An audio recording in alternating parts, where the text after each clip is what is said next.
Detroit, Michigan, week 2 of the NHL season. Tonight, Hockeytown plays host to the current kings of the hockey universe as the Red Wings take on the back-to-back Stanley Cup champs, the Florida Panthers. Cats, of course, dealing with some injuries, still plenty of star power. Sam Bennett with some work in the shadows there. Oh, there's Bob enjoying the looser dress code. Brad Marchand. Does he have dreads? Is that Bob Marley? Does he have dreads under that too? What is happening? Bob Marley.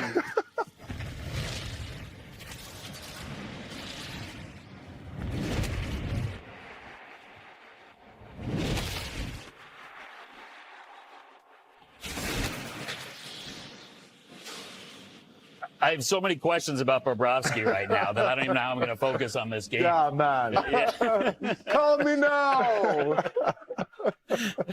No. The next 35 plus minutes of your life will be dedicated to figuring out this mystery of what was under that hat for Bobrovsky as we get set.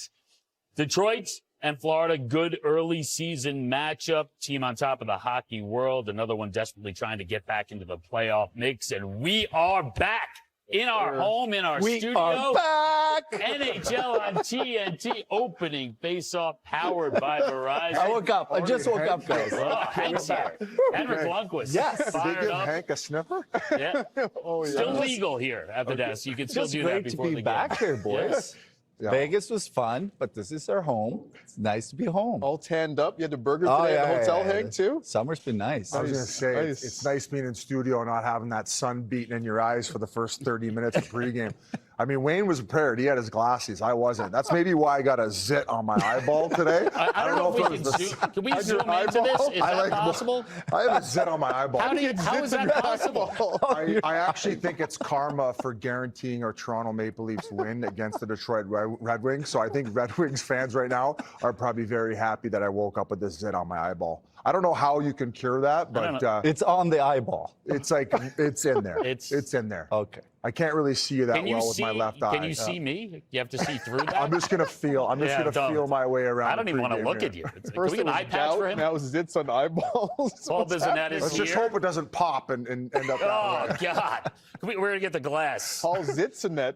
right, it's off the rails. It's disgusting. Hey, that's a yellow card. Yeah. That's a yellow card, right? We're not gonna start this early. I was on my toes. I was getting ready. Anson boys. Carter's right. It is great to be back here. It is. Back with our crew, back from Vegas. Although I have to say, Vegas pretty nice. Felt like perhaps we moved the show out there.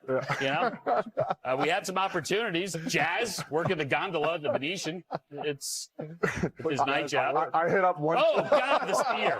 Go back to that first shot. I mean, how many buffets do you think I hit when I was in Vegas? You're looking good there. Oh, Hey, oh, hey. yeah, that was Okay. part of the new contract that Wayne and Hank signed with the NHL on TNT. Gretzky No way. surprising. Oh, Right God, there. don't say. Yeah, They exactly. say thug life on your stomach there, Biz? Yeah. What'd your wife think of the new gig, Liam? Oh, that one? She helped oil you up? That's the reason we got married. Yeah. We met at the club. I mean, that's how it's done. And then the drive-through ceremony? Yeah, Okay, exactly. great. Wow. Yeah, her For parents were 1,000 really happy kids. about it. That Yeah. explains it. We shouldn't even talk hockey. We don't even talk hockey, do we? No, Okay. the Zip, the Thunder Down Under, and the Bobrovsky investigation. That's enough for the next. Can I 5 get an eye hours. patch, please? All right, we do have some hockey to talk Too early. about. All right, and it's pretty interesting from the Red Wings' point of view. Centennial season for them. And remember, this is a team that's won 11 Stanley Cups, 25 straight years, year in, year out. They made the playoffs, but now it's 9 straight years without. And guys on the team, they're not shying away from this. This is before the season. Andrew Kopp comes right out and says, hey, let's put it on the table. Do or die type year. Have to make the playoffs. It's our only goal, our only focus. Anything short of that is going to be looked at as not good enough. I don't think we can be fearful in admitting that. You love that. That gets the fans fired up. So what happens? The Wings come out and they get smoked by Montreal 5-1. But it's a long season, so you don't panic. Right, Todd McClellan? I thought we got off to a good start, the start we wanted. But our game management, you're going to hear that all year from me because clearly it's still a huge issue. We just played the game. We didn't play to win the game. We have no chance. You know, and the players will say, they probably have already said to you that, you know what, we can fix this, we can win, it's time. Some of them have been doing it for years. And I thought it was interesting that he said, like, you got to be getting tired of this. If you are someone who's been with this Red Wings team through this, it's got to be at the point where enough's enough and you're tired of it. But it is after one game. You see Patrick Kane on the ice. Is it too early to play this card if you're Todd McLellan?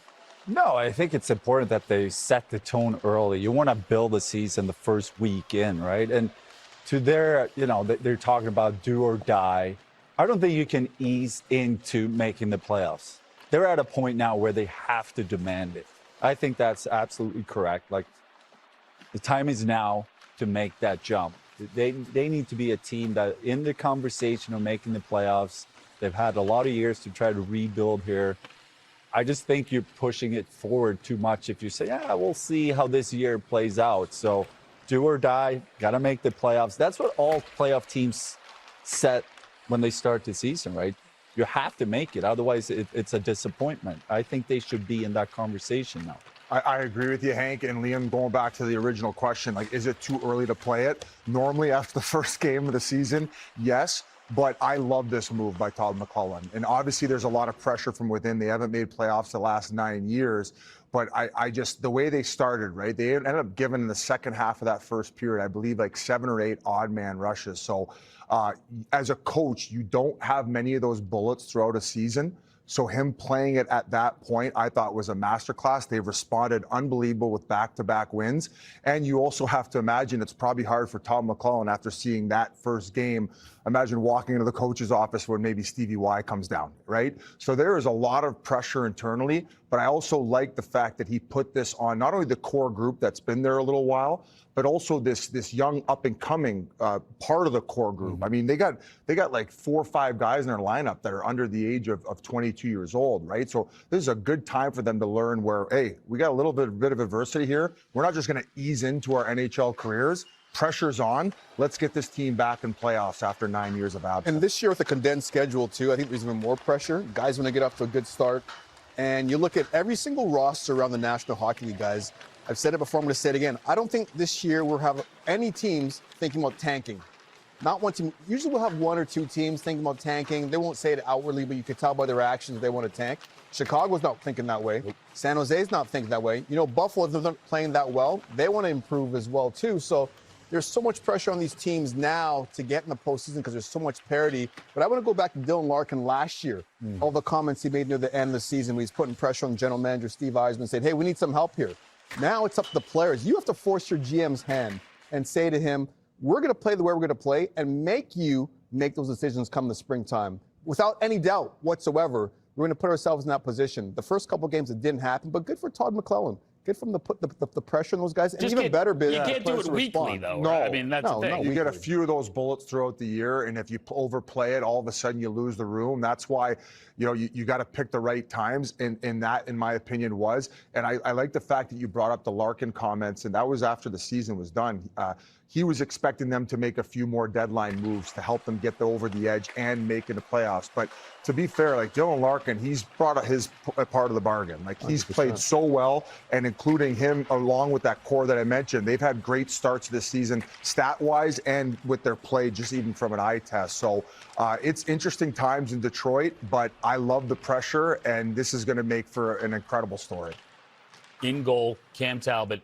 3rd straight start for him here. They went out and got John Gibson. Obviously, the first game was a disaster on many reasons, not certainly all on John Gibson, but he gets pulled. Talbot again. What do you think? 3rd straight for your old teammate. Well, they know what they're getting from Talbot. He's been very steady over the last few years, and it's an opportunity for him to kind of establish himself. To your point, they brought in Gibson to be the starter, but that first game was not pretty. And maybe for him, it's a little reset, focusing on practice and kind of get back to it maybe later this week.